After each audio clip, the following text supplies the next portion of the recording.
What it do, YouTube? Is Coffee back with some more news, man. And this is a pretty crazy story right now. I don't know if y'all seen this jumping off in the blogosphere, man. This dude that went by the name Kid Pronto, real name Zachary Stoddard, and y'all see the pics and whatnot, the imagery popping up on the vid, right? He was on that cover of X, Look at Me, XXXTENTACION.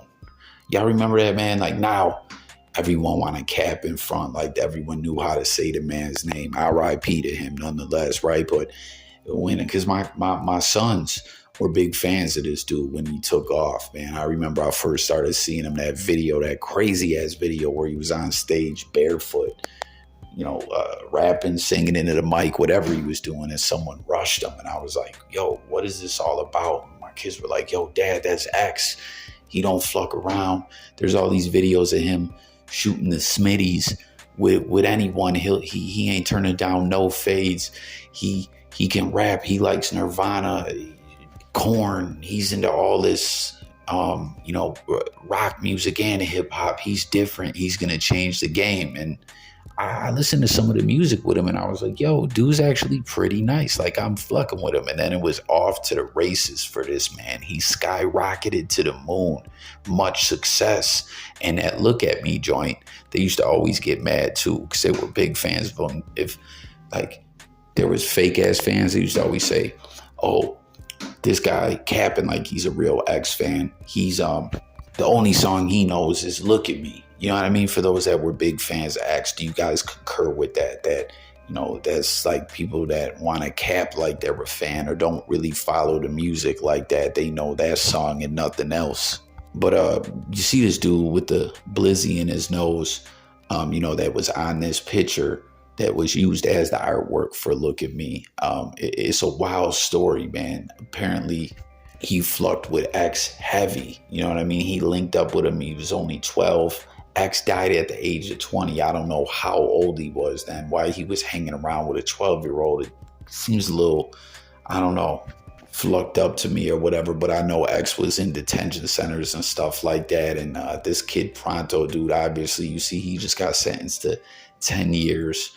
When he touches down, he's going to have 2 years on the home confinement, the ankle monitor or whatever, and then 3 years of probation after that, as he pled out to attempted second-degree murder and battery in a situation where he poked someone up, stabbed him, shanked him over some kind of situation where there's different stories about it. Some individuals were reporting that he liked some girl and someone was hitting on the girl. Other stories say he was left behind. Some cats that he was hanging with were going to a restaurant and he was told he couldn't go. So he started choking someone out, poked someone up.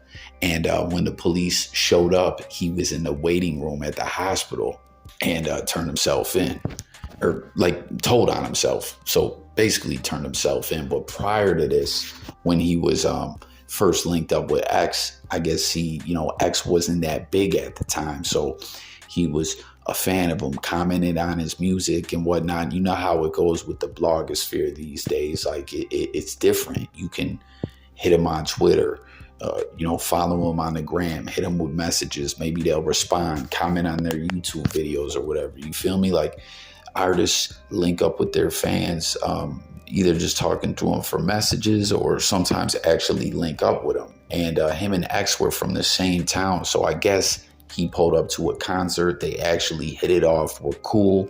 And dude had warrants at this time. It sounded like this dude was just always in trouble from the age of 12 on up. And X took him in. They were cool. I guess, the money started coming in. And the police actually showed up to X's spot looking for this kid. And, X lied to the police, like, I don't know who you're talking about or whatever. But ultimately, talked dude into turning himself in. And when he was locked up doing time is when X ended up passing away. You know what I'm saying? But dude had a little fame from all this. If you go check into it, there's interviews that he did where he, told this story a bit, how he linked with X, how X looked out for him, and he got killed But this dude was still trying to push on with a career of his own, and he put out some tracks or whatever.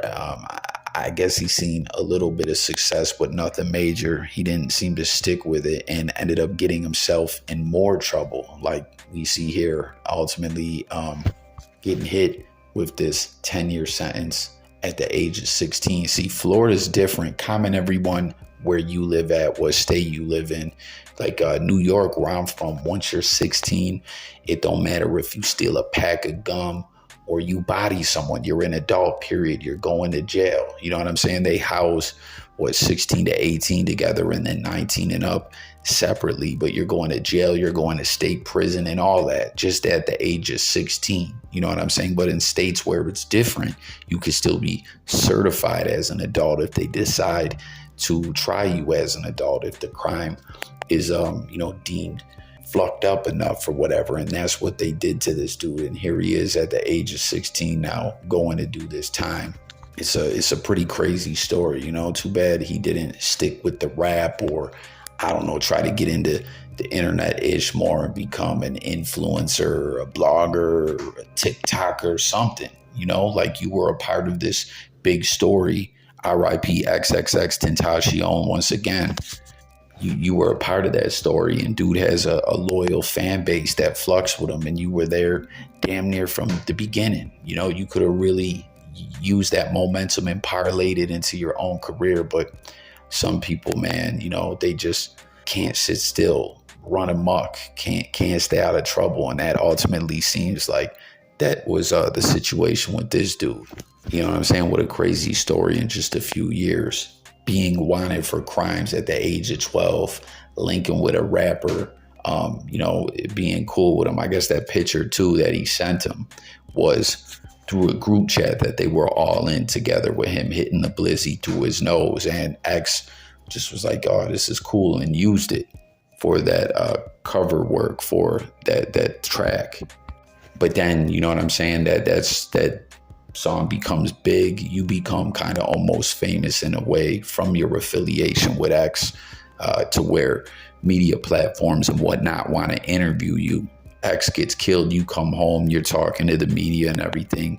You end up doing some music yourself, but it doesn't last, and you go poke someone up and get hit with 10 jump offs all by the age of 16. It's crazy, man. Like, you only get one life to live. Gotta slow down out here, not get caught up in all the hype and all the drama and all the fluckery and a life of crime, man. It's just nuts. It's a crazy world we're living in these days, man. But hit the comment, share your thoughts. Let me know if you were a fan of X. Like I was saying in the beginning, too, everyone caps now like they knew how to say this man's name and pronounce it. That was not the case, man. Like, keep it a buck, everyone out there. When you first seen dude's name, were you like XXXTENTACIon? You know what I mean? There's a video on YouTube that has like millions of views, I think, that is just simply like a Google pronunciation of the man's name. Real talk. And let me know if you flucked with his music, his movement and all that. And let me know if you thought it was a little weird or bizarre too that he was hanging out with a 12-year-old, or do you think that he was just a little homie that he tried to take under the wing and school him up? You know what I mean? Dude damn near sounds like an orphan or something. I don't know what his family situation, home situation was, but he was catching cases as a young man and it didn't stop. It's fucking nuts. This can be a good example to a lot of the kids out there, who get caught up in a lot of trouble and stuff like that and are just trying to live life too fast. More often than not, something horrific and bad like this happened. Go to school, get an education, become responsible, stop trying to live life too fast. And then in other news, man, y'all remember back when they raided Diddy's crib just a month or two ago, this dude, Brendan Paul, right? Some was saying he was Diddy's boyfriend. Some was saying he was just a part of Diddy's entourage. The media was calling him Diddy's drug mule. I'm saying he was Diddy's holster, at least. He was holding down ish for him. As if you guys remember at the airport when after raiding the crib, they stopped, they stopped everyone at the airport and Dude got knocked with, I think, some THC gummies and some Chi get the yayo, and he ended up fessing up to it all and saying it was his, you know, because initially I was looking at it all like, oh man, this dude's about to, you know, inform to the feds in one way or another. He ain't built for this ish, but it seems he held it down then, kept his mouth shut, and you know, he's been given this diversion program where, you know, I believe they have drug court and diversion programs all across the country these days in all different states and whatnot. And you basically have to do counseling, whether inpatient or outpatient, you know, piss once or twice a week and get drug tested. And as long as you can keep your nose clean, metaphorically and literally speaking, you know what I'm saying? Keep it that yayo about your nose and all that, the case will get dismissed. They even give people a few different chances in the diversion program, you know, because I knew some cats that took it and would fluck up and piss dirty or not abide by curfew or some of the stipulations, and then they might, you know, sanction them and send them back to jail a couple weeks, or say sanction them and then let them back out into the program, or sanction them and then say, yo, we need to put you in an inpatient rehab facility or whatever, you know, and then letting them back out in the program. But if you fluck up too much, they put you over back to criminal court where they will case lay you with all kinds of time. But as long as you do what you got to do, you know, you can graduate this in 1 to 2 years, and the case is deaded off your record like it never happened. But you know what's even crazier about this is I had no idea, you know what I mean? This 25-year-old dude that's a trusted part of Diddy's entourage. Again, some are saying Diddy was sweet on him and he's his boyfriend, pause.